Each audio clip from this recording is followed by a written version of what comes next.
আসসালামু আলাইকুম। আশা করি সবাই অনেক ভালো আছেন।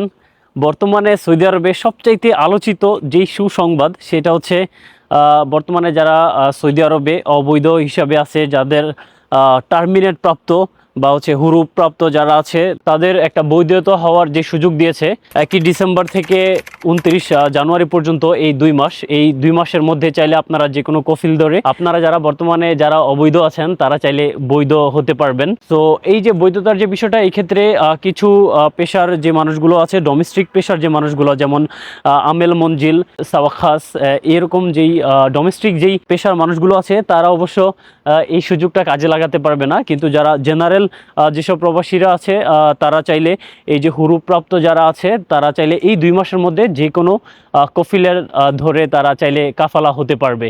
সো এই জিনিসটা নিয়ে দেখলাম যে অনেকের হয়তো বিতর্ক আছে, অনেক বাংলাদেশি বলতেছে যে কেন আমেল মঞ্জিলদের দিল না, বা আসলে আমরা যে একটা কথা আছে যে আমরা যে বসতে দিলে শুইতে চাই, এরকম একটা অবস্থা। সৌদি সরকার যদি আমাদের যদি এই সুযোগটা নাও দিত, আমরা কিন্তু কেউ কিছু করতে পারতাম না।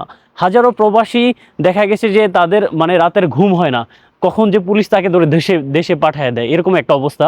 আমার একজন কলিগ, আমি দেখলাম যে সে আমাকে আজকে বলল যে সে ক্যাজুয়াল কাজ করে আর কি। সে আমাকে বললো যে ভাই খুবই ভালো লাগতেছে।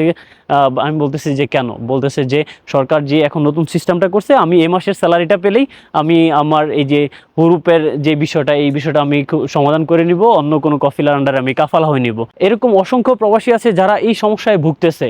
সো এই কিছু প্রবাসীরও যদি অ্যাটলিস্ট উপকার হয় এই বিষয়টা নিয়ে, এটাও আমাদের জন্য অনেক বড় একটা বিষয়। কারণ এই দেশের সরকার, সৌদি আরবের সরকার যদি চাইতো যে এই সিস্টেমটা তারা চালু করবে না, তারা চাইলেই পারতো। তারা চাইলেই তাদের যেসব পুলিশের যেসব লোক বা প্রশাসনের যেসব লোকজন আছে, তারা চাইলেই পারতো যে বাংলাদেশি যারা অবৈধ আছে তাদেরকে ধরে ধরে দেশে পাঠিয়ে দেওয়ার। সো এই যে 2 মাস যেই সুযোগটা আছে, আপনারা যারা এই সুযোগের আওতায় আছেন তারা অবশ্যই চেষ্টা করবেন এই 2 মাসের মধ্যে কোনো একটা ভালো কফিল ধরে কাফেলা হওয়ার জন্য। হয়তো এমন সিস্টেম হতে পারে সৌদি সরকার এই 2 মাস সময় আমাদেরকে দিয়েছে, তারপরে তারা অনেক স্ট্রেইট একটা কোনো রুল তারা চালু করে দিতে পারে। তারা ধরপাকড়াও যে বিষয়টা, যে অবৈধ যেসব প্রবাসী আছে তাদেরকে ধরার যে বিষয়টা, এই বিষয়টাও তারা হয়তো চালু করতে পারে। যেহেতু আপনাকে একটা সুযোগ তারা দিয়েছে, আপনি যদি এই সুযোগের যদি অপব্যবহার করেন তাহলে হয়তো এটার জন্য আপনাকেই পস্তাতে হবে। সো যারা এই যে হুরুপের যে বিষয়টা, হুরুপ কাটাতে পারবেন, অন্য কফিলের কাছে কাফাল হতে পারবেন, আশা করি তারা এই সুযোগটা মিস করবেন না। যদি মনে হয় যে আপনি সৌদি আরবে থাকবেন, আবার অনেকের চিন্তা আছে এরকম, পুলিশে ধরলে ধরে দেশে পাঠায় দেয়, কোনো সমস্যা নাই, সৌদি আরবে থাকার ইচ্ছা নাই, তাহলে ভাই আপনার জন্য আলাদা বিষয়। আপনার তাহলে আর এই এত ঝামেলায় যাওয়ার দরকার নাই।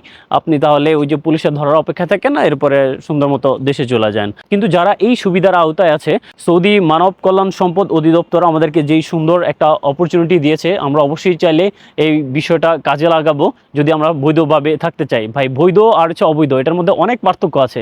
আপনি একটা দেশে বৈধ থাকলে আপনার মনের মধ্যে যেই সাহস, এই সাহসটাও অনেক বড় একটা বিষয়। আর না হয় দেখা গেছে যে আপনাকে চোরের মতো থাকতে হবে, কখন পুলিশ আমাকে ধরে নিল, কখন পুলিশ আমাকে ধরে নিল।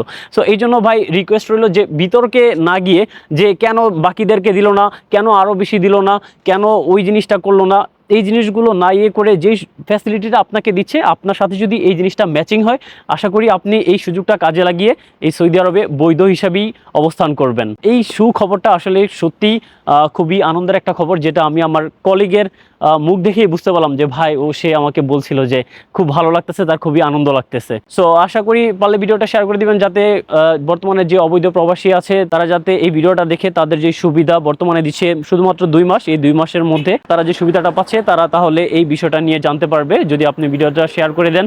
ইনশাল্লাহ পরবর্তী কোনো ভিডিওতে আবারও দেখা হবে। সে পর্যন্ত ভালো থাকবেন এবং সুস্থ থাকবেন।